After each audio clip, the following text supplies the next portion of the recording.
पाकिस्तानियों, हमारा मुल्क एक फैसला कुन तारीख के मोड़ पे खड़ा है।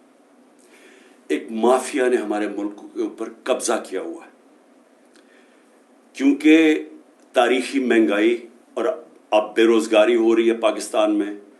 इलेक्शन हारने से ये डर रहे हैं, और क्योंकि ये इलेक्शन की शिकस्त से डर रहे हैं, ये पाकिस्तान का आइन तबाह करने पे तुले हुए हैं, पाकिस्तान की सुप्रीम कोर्ट को तबाह कर रहे हैं। हर किस्म की ये चीफ जस्टिस के ऊपर और जजेस के ऊपर हर किस्म की उनके खिलाफ प्रोपेगेंडा कर रहे हैं।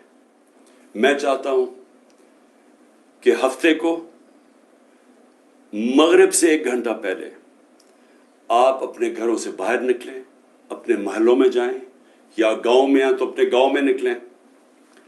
अपने आइन को बचाने के लिए, अपने बच्चों के मुस्तकबिल को बचाने के लिए, अपने सुप्रीम कोर्ट को बचाने के लिए अपने चीफ जस्टिस के साथ इज़हार यकजहती दिखाएं।